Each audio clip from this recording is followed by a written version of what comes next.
the team. We are live. Cooking with gas. What's up? What'd you say? I said cooking with gas. What does that mean? You never heard that? Like, hey, we're cooking with gas. No. What? Am I old? No, that's what my grandpa tells me. Like, oh man, we're cooking with gas. I don't understand. I don't understand. We're going. Things are moving. Okay. Maybe I'm just 90. I don't know. God, it is 30 seconds in and we have said nothing of value. Hi guys, what's going on? My name is Katie Day with the MOVEMETOTX Team at Coldwell Banker Realty. Here with my good friend Paige Bowman and Nikki Graham. We're here. It's Taco Tuesday.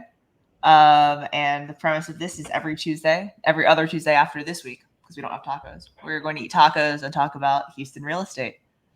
No tacos today, though. No tacos today, though. Poor planning on my part. I told them I would host them, and then I told them they couldn't come over. It was awkward. Anyways, happy Tuesday. What is going on? How are y'all doing today? What's new? I'm good. Cooking with gas. Cooking with gas, you know? If you are out there listening, if you ever have heard of the term cooking with gas, please let us know in the comments below. Since we can't have an open dialogue, I would at least like to know if cooking with gas is something that you have heard, because it is not something. Tag my mom and grandpa in this live. And bring old Kelly in here. She might actually be more in tune with today's terminology, slang. Yeah, today's slang. She's like, no, Paige, it means it's lit. That's what say. Maybe that's where lit came from. Is the old school cooking with gas.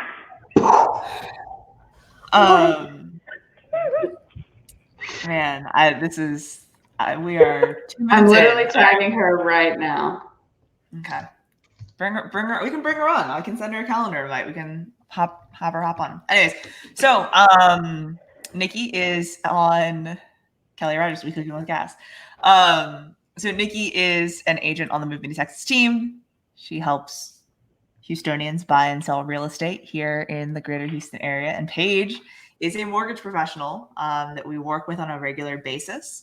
That helps our clients to finance their home purchases. So we are here to chat a little bit about life and real estate. One thing I wanted to talk about this week was the 2020 press release for HAR that outlined kind of what's happening in real estate. But does anyone have anything more interesting than that to talk about first? Anything more interesting? The press release is the most interesting. How can you get more interesting than that? Well, we've got a few people watching. If you are out there watching and you have questions in regards to real estate, drop them in the comments below. We would love to have things to talk about other than listening to me rambling. So that is that.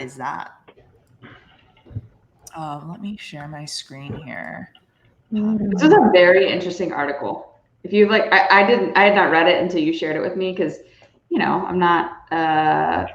I probably should be hanging out at har.com a little bit more, but it was very interesting, especially when you got down to what you were just at, where you're the category single family home, full year change. That's wild to me. A 10% year-over-year growth in anything in life is crazy, especially in home sales. Yeah. So basically what we're looking at here on the screen is the different categories. So as Paige said, the single family homes jumped from basically 87,000 home sales, single family home sales. So that's just a single house, no shared walls, home in Houston, to 96,151 sales in 2020, which is a 10.5% increase. So let's talk about why we think that happened, right? So why did 10% more homes sell in 2020 than 2019? I have a few in my mind, but what are your thoughts? Nikki, what do you got? I don't know. We had a crazy year, obviously, through the pandemic. So it was just interesting that so many people were out and about and ready to purchase more than normal. So I don't know if it was right?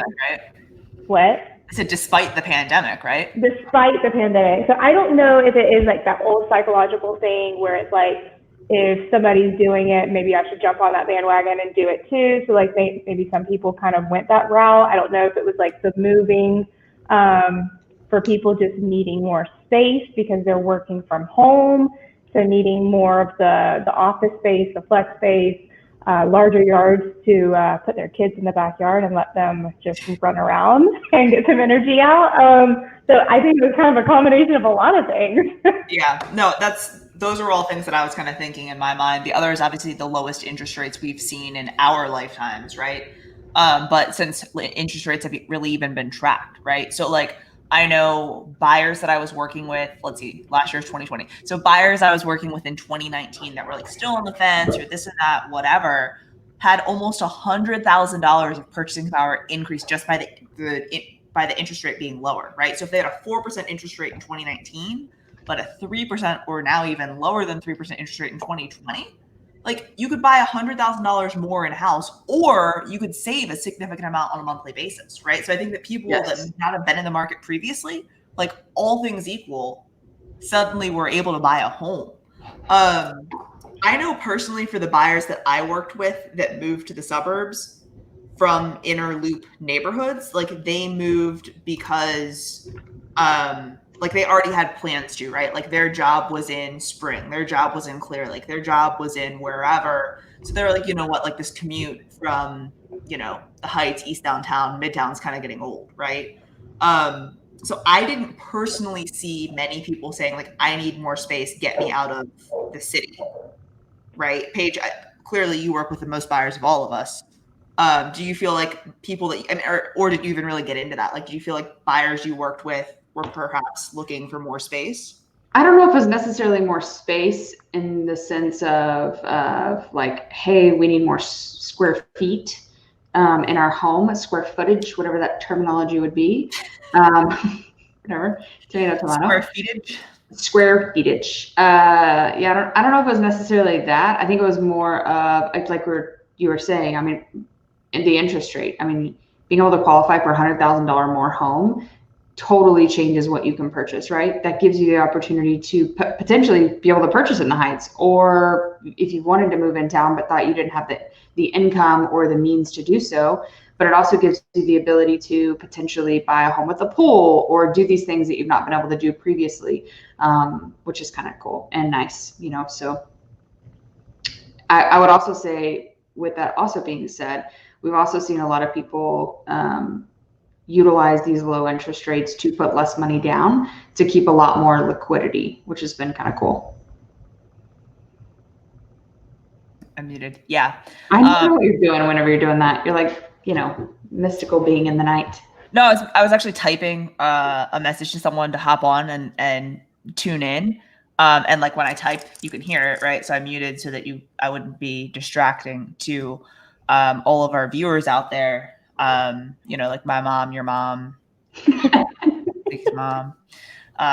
You know, anyways, so yeah, so single family home sales, just going back to the data, up 10.5%. Total property sales, so that includes condos, that includes townhomes, that includes, you know, land, just anything sold in the MLS, was up 11.6%. And total dollar volume was up 18.1%. So like that $35 billion of sales in Houston. Like how crazy is that? Wild. The average sales price went up 5.9%. The median sales price went up 6.1%. What's crazy to me is even with these huge jumps in, you know, average and median prices, like when I tell people in Austin, Texas, you can buy a home in Houston for $260,000, they like blow their mind. Yeah. I have people that live in other parts of the country that will message me and be like, you're full of it. This home's not worth $300,000. That would be $1 million house here. And I'm like, come on down, but not really. Are they from California? No, just like parts of New York, you know, a much more populated area, similar to California, but you know, Boston, New York, Philly, those types of places. And they're like, there's no way we couldn't get a pool and a huge backyard and all that land and all that, you know, space for $300K or $250K or whatever the number is. Yeah. And so this is what's crazy to me. This is just looking at December 2020 on a year-over-year basis. So if you all don't know, HAR.com, which is the Houston Association of Realtors, they put this out every month. on, showing this year versus last year. So December versus December, we had 27.2% more sales in December 2020 than we did over 2019. And little caveat, little star, like think about the numbers that we just showed for the year on the year-over-year basis. Like this includes us shutting down for a few weeks too, right? Like real estate like shut down when the stay-at-home order first got put into place, right? And I think April and May were the only 2 negative months for Houston real estate, but like March and April. No, April, May. Hold on. March and April were the only 2 months that were negative for Houston real estate. And then from then on, it just, April and May. I'm just not, by the time 2020 was over, April and May were the only negative sales months. Yeah. Regardless, 2 months out of the year that were negative, and we still have a 10.5% change from year over year. Yeah. And then in December, more than 0.25%. What concerns me the most is this number right here that I'm pointing at that no one can see me pointing at on the screen. I was like, where? See. Which, do you guys know what it is? Any guesses on what it is? I'm going to guess inventory on the market. Yeah, month of inventory. Total active listings inventory. That's wild.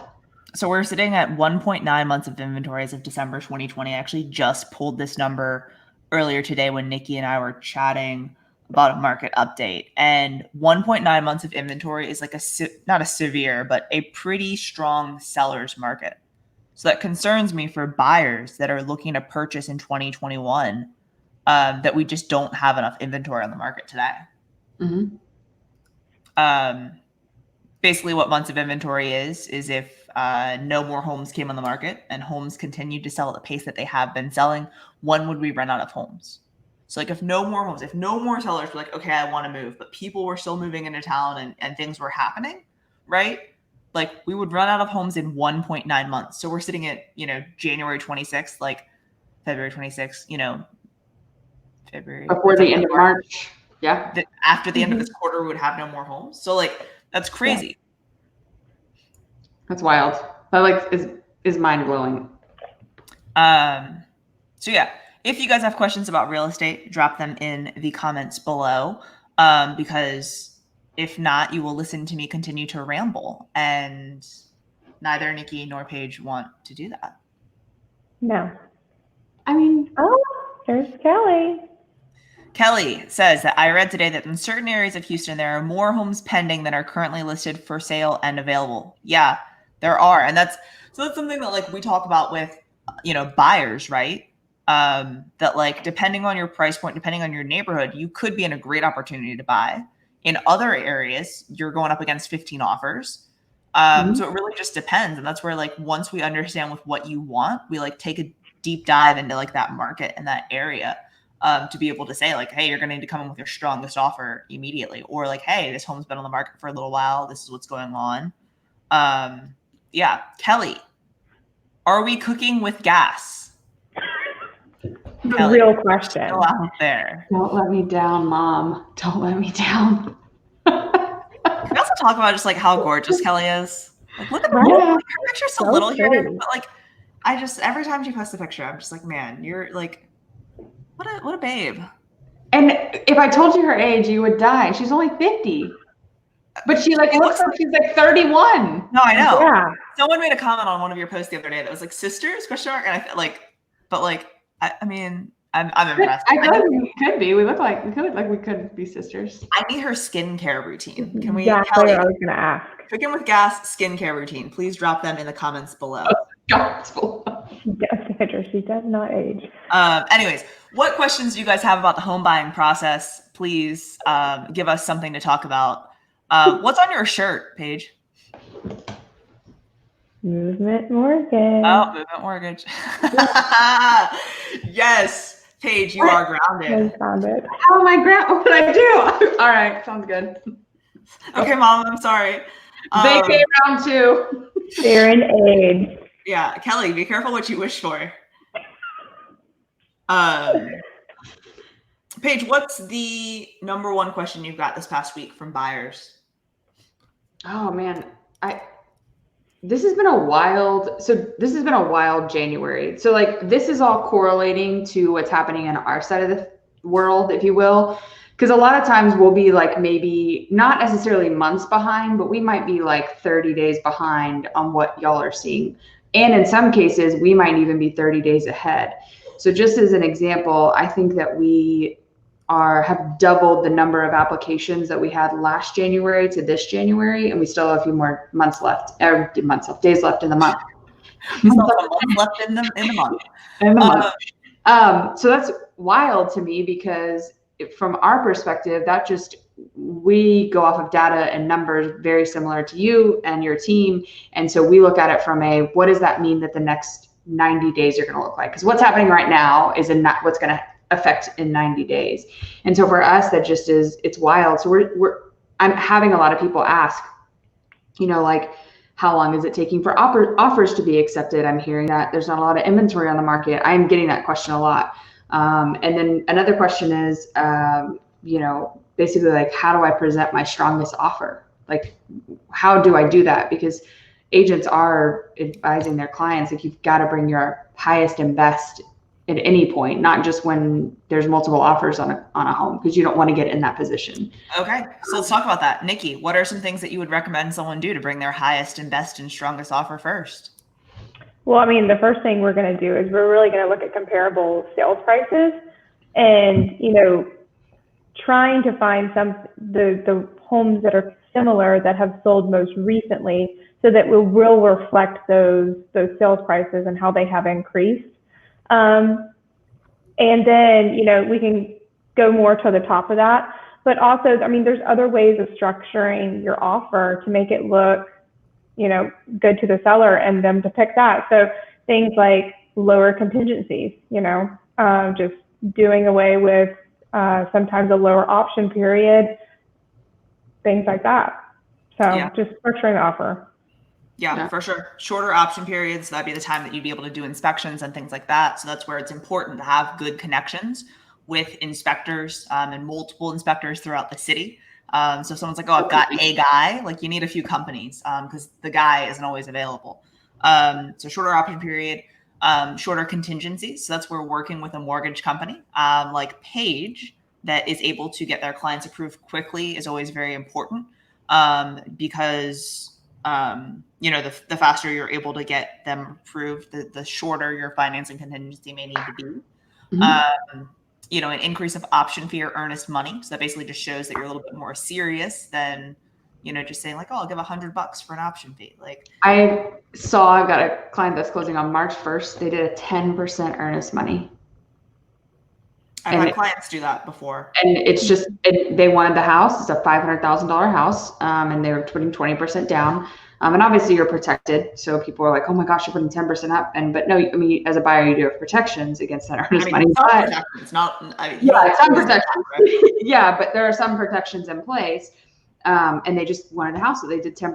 I said, am I reading this correctly? Did you put $50,000? I asked him, I was like, was this a typo? They're like, no, that was what we had to do to win the offer, to put more money up front to show that we were a little bit more serious. So it's definitely, Yeah. One thing that I was going to ask you, Paige, is, do you guys break down, this is just me wondering personally, like when you're like, okay, this was our volume for the month, do you guys have a breakdown internally of like this percentage was refis and this percentage was new homes? Oh yeah, we break it down. We're pretty methodical, thanks to Kelly. We break it down, not just purchase and refis, but down to how many did Move Me to Texas send, how many did we app, how many did we put under contract, and how many did we lock. Right, and we break it down per team, per person. We'll work on that, getting those numbers up, Kelly. I'm sorry. So I'm just curious, like, what are you guys generally seeing, like, just in generalities of like, is it 50-50 purchase refi? Is it 20 plus 20-80? Like, what's the breakdown normally? So I think the national average last year, and Kelly, if you're watching, you can obviously correct me if I'm incorrect, but I think it was like 60% did purchases and 40% did refis. I think last year we were like 75% purchase, 25% refi. Yeah. Refis will come and go, right? It's definitely a good market right now to refinance your home, but I love helping all clients, but it's special, I think, to help buyers and to help change lives. I literally always say that. People are like, what do you like about your job? I think I said that this last time. I'm like, I've changed people's lives. At least you're consistent. Consistency. But like plug for movement or, just mortgages in general, right? Like if you have an interest rate right now and you live in a home and your interest rate is more than 4%, really more than 3.5%, and you're planning on living there for a while, please give Paige a call. That's my plug for. Or if you're you live in like a $200,000 home and you want to buy an upgrade to a $300,000 home, there's a good chance that your payment might not change too much. So here's a good plug for you guys. Yes. Thank you. Thanks, bro. But yeah, no, I mean, that's like I think that a lot of people out there are like, oh, well, like real estate this, real estate that, the market's doing this, and don't have an idea. And like, they're like, oh, I'm paying 4%. Like, I'm cool with this. I have a great rate. Like, yeah, that was a great rate in 2019, but in 2021, like that's high, Yeah. So if you're going to live there for a while, it would make sense. Kelly asks, with the good questions. She still hasn't responded. Kelly, are we cooking with gas?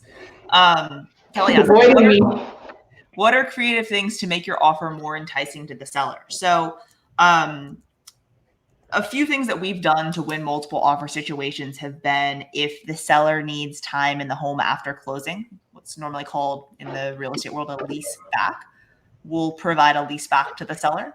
I haven't personally done this, but I've seen buyers put in clauses or addenda to pay for the seller to move. I've seen buyers pay for the entire year of taxes because normally the seller is responsible for the taxes for the first portion of the year where they actually live in the home, and the buyer is responsible for the rest of the year. They've paid the full year of taxes. So different ways in order to increase the seller's net proceeds without increasing the price of the home. So one of the things that Nikki mentioned earlier was we take a look at what's sold in that neighborhood or what's sold in that area to be able to come up with an idea of where how much a bank would loan or how much, a buyer's willing to pay, right? So if the property won't appraise at $500,000, what are ways in which we can put more money into the seller's pocket without changing that dollar amount on the contract? Owner's title policy is the first thing I think of, or lender's title, I guess. But the title policy could also be paid for. But yeah, I mean, those are, I think, a few that I've seen. I'm in a couple different real estate groups through my business coach, who actually Kelly is in there as well. And there's been some crazy things that I've seen put in there in like California, Austin, really just California. Like that real estate market is unreal. Crazy. It is literally crazy.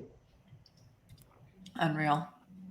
Andrea says, do you project a large jump in home sale prices due to buyer demand? So, I mean, we've kind of already seen it, right? Like to some extent, looking at the amount of, let me actually pull up December. Let's see if I can share my screen. It's like right now in my life, it was like when I wish I would have paid probably attention more in economics. So when supply goes down, I know. That was that class that you were like, just everyone kind of slept through, and it's probably best that No, but to kind of answer Andrea's question, like, right. So I mean, obviously we were talking about this today in our meeting or whatever, but like the prices in December, the average price was up 11.4%. The median sales price was up 8.7%. I think part of that is due to the fact that, and we've talked about this before, the price 250 and under, the amount of homes is dwindling, right? Mm-hmm. Like builders aren't building affordable homes because the price to build has increased, right? Like lumber cost has skyrocketed over the past year. So like, would you build, if like I gave you some land, would you build a bunch of $200,000 houses or $400,000 houses, right? Like no builder is going to be like, yeah, let me build a bunch of affordable housing. And that's something that we talk about a lot is like, how can we get more builders to build cheaper homes? Like, I don't know. That are livable and not, 800 square feet. That too, So yeah, I mean, I think that home sale prices will continue to increase. I think the interest rates being low is a good buffer to that. So, you know, as you were saying, like if you're at a $200,000 house, you could maybe buy a $300,000 house and your monthly payment stays the same. So like, as long as interest rates are low, you know, a lot of buyers will still be able to take advantage of the market. And I think that's something that like a lot of people are like, oh, I'll wait for prices to come down. I don't think they're going to. They may soften some, but not to the point where like you can have $100,000 more purchasing power. But I mean, in the same breath, you could say if you own a $200,000 home now, you probably bought it for 160, 165. So, I mean, really, it's like you're trying to get the best of both worlds, and there is no such thing right now. You can't have unfortunately, this is not a market where you can have your cake and eat it too, in the sense of you can't get the most bang for your buck in terms of selling and then try to go down the road and, oh, I'm just going to wait a few months and then I'm going to try to get the best bang for my buck. I'll rent or I'll live with my mom or whatever. There is no such thing. And we're seeing that from a lot of people that are like, we're just going to hang tight. We're going to wait. We're going to see what happens. And now they're like, okay, well, we said we were going to wait till Q1 because we thought the market was going to soften, and we've actually put ourselves in a worse position instead of purchasing over the summer. Well, and then you throw in Biden's, you know, first-time homebuyer program, and who knows where that will take things. Yeah, definitely. Yeah.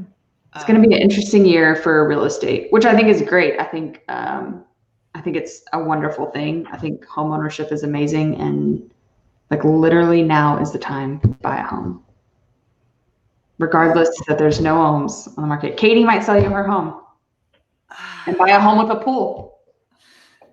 I'm not allowed to have a home with a pool. Have we talked about this yet?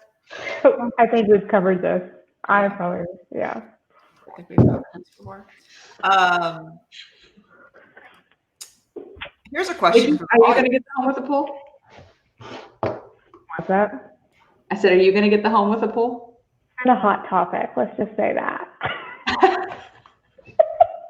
You can bring that up at like the next team dinner with partners, like the next full team page. Like I'll invite you to our next like team outing where it's like the whole team plus like spouses and partners and all that. You can bring that up then. Perfect. That should be a good dinner topic. We'll leave it at that. Here's a question for both of you / like anyone watching. If you could have a new home, or if you could have something like in your home, what would it be, right? Like, because a lot of people are saying that like, you know, they want to move because they need more space for, you know, their kids' schooling. They need more space for, you know, a home gym. They want a pool. They wanted this. They wanted that. Like, what would be your number one amenity to have in your new home? Well, we've been hitting mine. Mine's a pool. That's what I want. Is it really a pool? I couldn't tell. Is it really, Nikki? That makes my heart happy. You can invite me over anytime. I'll bring all the alcohol. And right? See? Party. Yeah. Paige, what about you? So mine's a yard space and a pool.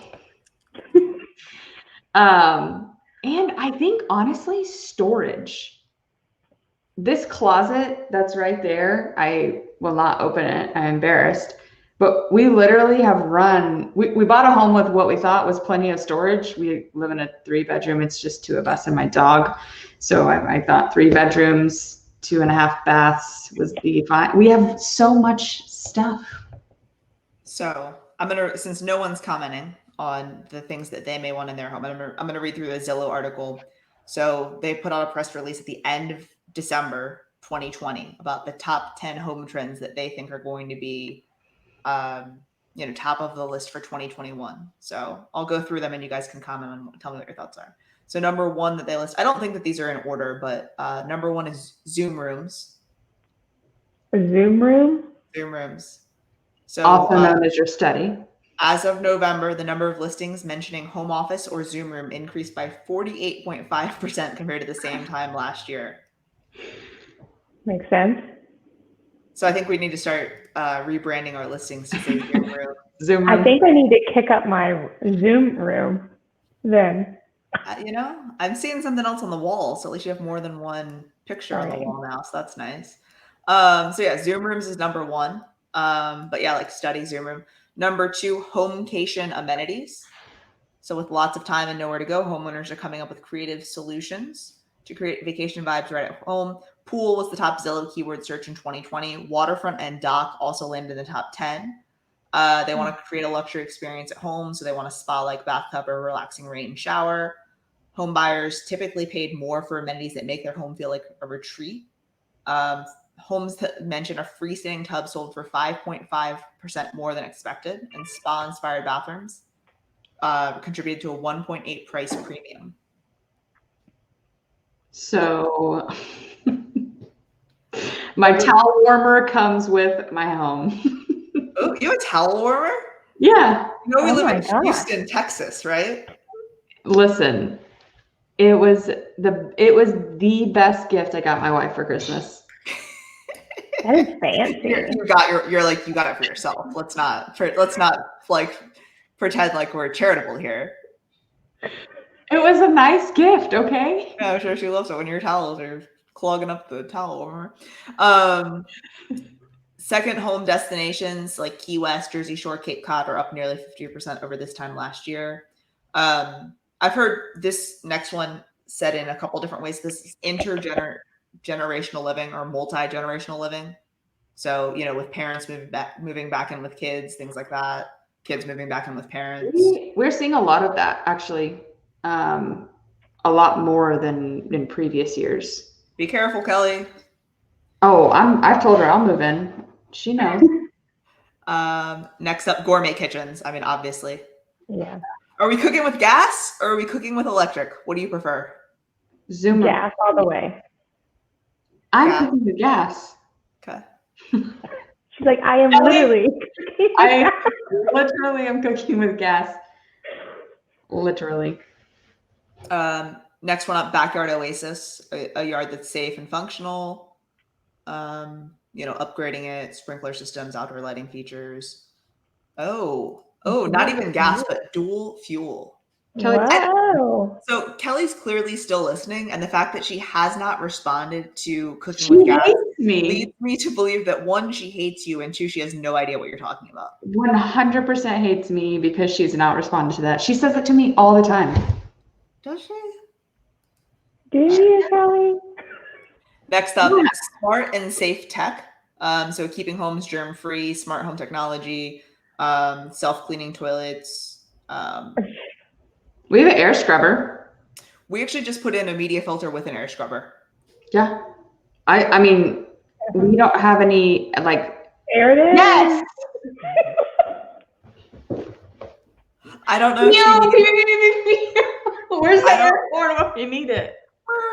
I don't know if she means that your kitchen is or if she actually understands what you're saying. But she does understand what I'm saying. Next up, small city living. So you don't need to be close to, urban job centers. So small cities like Borger, Texas, Pierre, South Dakota, and Vernal, Utah have seen great year over year. I can see that because people have the ability to work from home now. I mean, we're seeing a lot of people relocate right to this area because they have the ability to work from home and maintain their jobs. We did a loan for somebody in Boston. They paid the same amount that they bought their $600,000 home in Houston. They paid for a 1-bedroom, 1-bath in Boston, downtown Boston. So, so it's just like, and they're able to do that because they have to go to the office twice a year. Yeah. Yeah, that makes sense. And so why would you not do that for small town living as well? Amazon is everywhere. Yeah. Pet friendly living is next. 73.1% of rental listings on Zillow allow pets. Listings mentioning a fenced backyard sold 6.8 days faster than expected. And then the last one is a rise in demand for new construction. New construction searches were up 82% in the third quarter of 2020 as compared to the same time a year ago. That's crazy. So of those things that we just said, so new construction, pet friendly, health and wellness, small cities, smart and safe tech, backyard oasis, multi or intergenerational living, homecation amenities, or Zoom rooms, or pool, No, that's Backyard Oasis. What would be your number one thing? Backyard. Yeah. Yeah. Yeah. Zoom room. Just kidding. We've been working on outdoor kitchen. Is this not attractive? I think. So it's not an attractive Zoom room. I actually do need to get a bookcase or something to put behind me for a little bit of Yes. room. Yeah. I've got like this chair, this ugly chair that I refuse to get rid of. I actually love it. It looks very comfortable. And my Peloton. Oh, Peloton, AO. And then this bookshelf. And that's it. Yeah, So, I need a chair in mine. Houston artist paintings all over my Zoom room. I like them. So I was thinking so just to give everyone that's watching, thank you all for watching. Very much appreciated. We are going to, this is the sweetest thing ever. Brittany says that Movement made your 2020 the best year yet. And Brittany has the best backyard oasis. That's my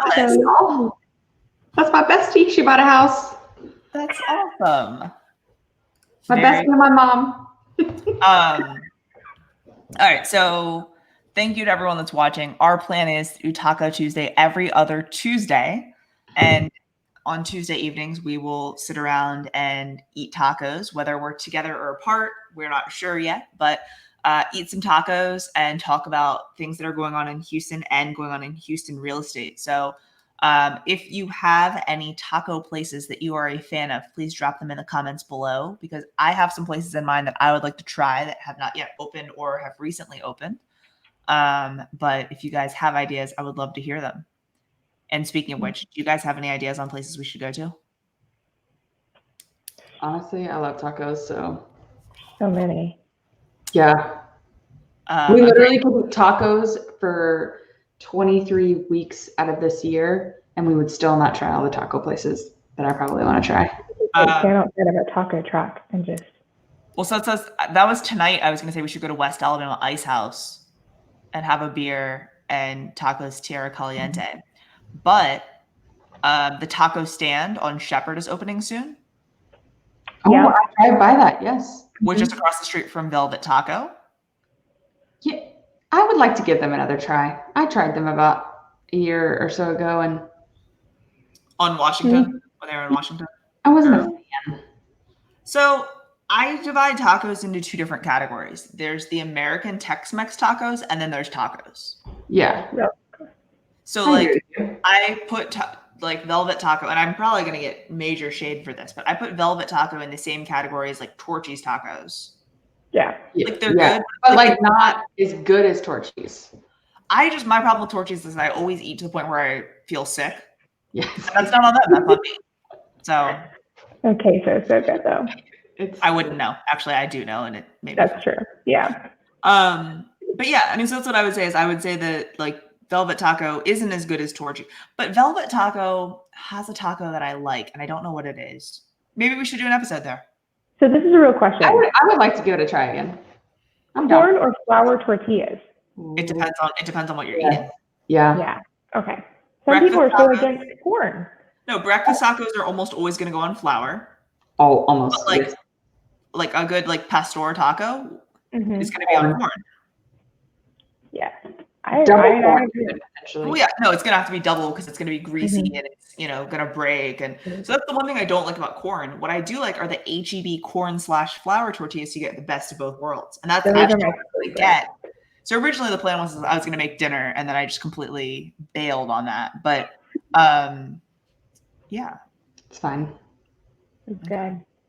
Well, we'll give it one more chance. Does anyone actually have any real questions about the Houston real estate market? So yeah, what is your world saying, Paige? Let's end it with some mortgage info. What's your world saying on what may happen with the real estate market this year? Yeah, I mean, I think the trend and what all economists are saying is what you're reading is that we're going to continue seeing this increased trend with low interest rates.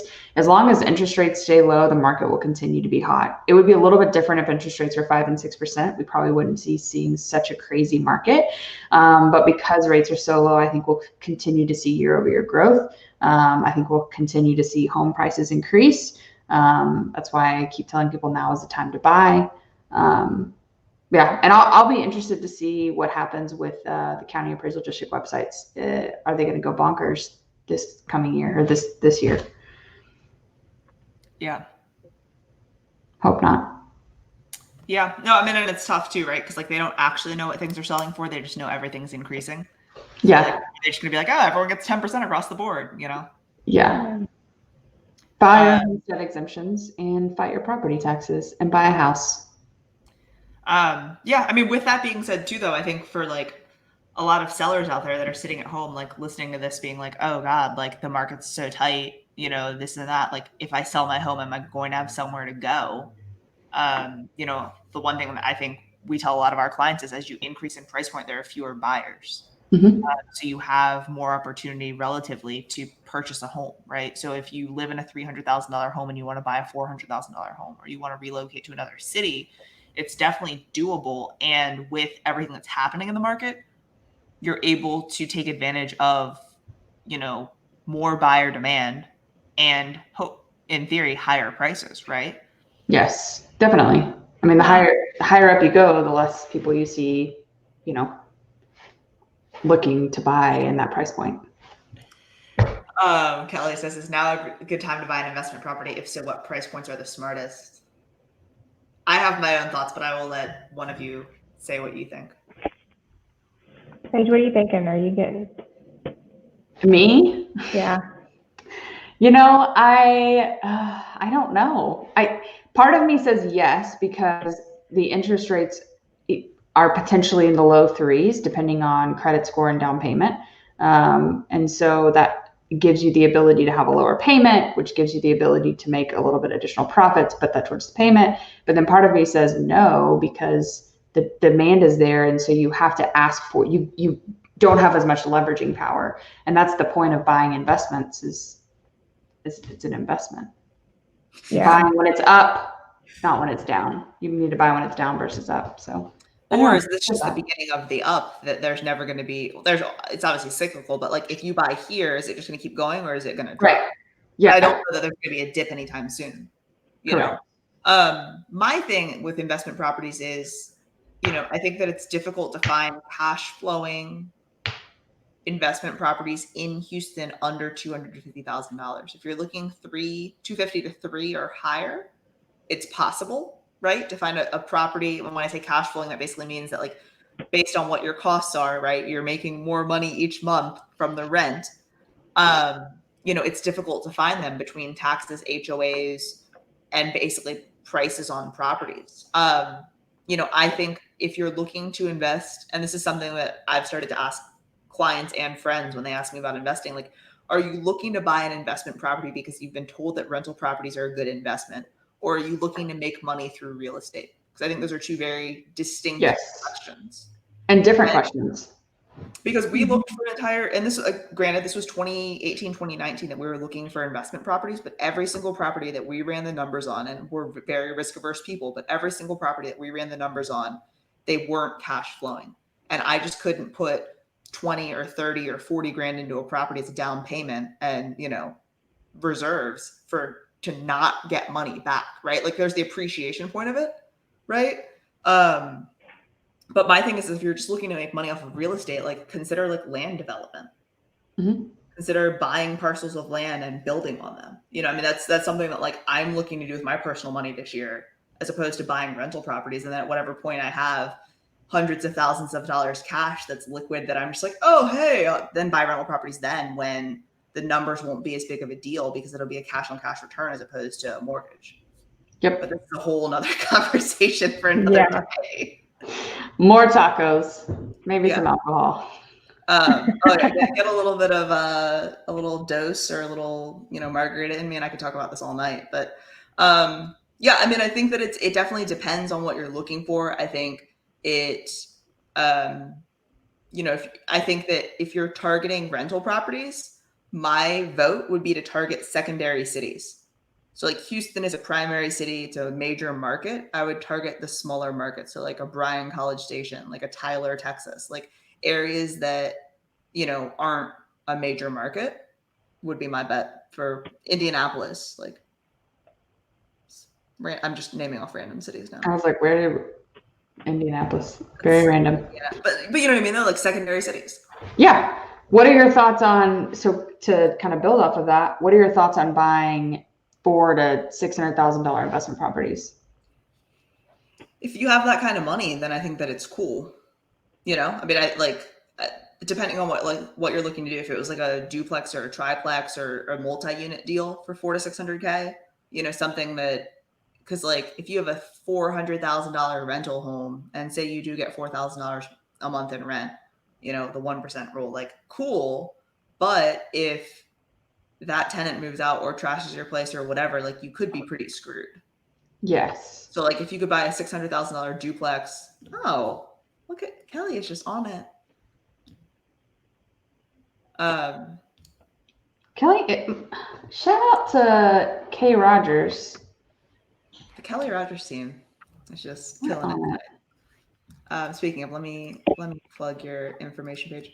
But yeah, I mean, I think it just depends. Like if you have, it depends on your level of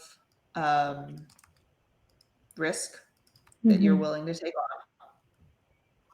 I am not someone that in my mind, I would like to like, I'm very risk averse in some parts of my life. In some parts of my life, I'm not, but in most parts of my life, I am very risk averse. And sometimes I wish I was a little bit less risk averse when it comes to things like that. So I wouldn't be so frightened, not necessarily frightened because I run the numbers, I know what the data looks like, I'm aware, but in the same sense, it's a lot of cash. So, yeah. So down below this page is info if you have any questions in regards to the mortgage process, or if you're thinking about buying an investment property. What would be my down payment if I was looking to buy an investment property in Houston, Paige? As little as 15%. Or what if you bought an Airbnb in Galveston and put 10% down? Interesting concept. Yeah. Second home. Yeah. Well, perhaps I need to buy some. That would be kind of nice, buying something like, or maybe on like the lake. Yeah. I think that's far enough away. That is something that I want to get into, not necessarily investing in real estate in terms of having a permanent tenant, but investing in real estate via VRBO and Airbnb. Yeah. Yeah. That's a whole different topic. All right, let's not talk to me, dog. Yeah. All right, I'm gonna write that down. I think I'm hungry. I'm sure our dogs are all hungry, so I think we'll wrap it up for the day. But in all seriousness, really appreciate everyone that's watching, whether it's live or on the replay. Here with Nikki and Paige, and we will be here every other Tuesday talking tacos and Houston real estate. What else do you guys have to add? Anything? No. All right. Some change of scenery soon. See you guys later. Yeah. Bye, guys.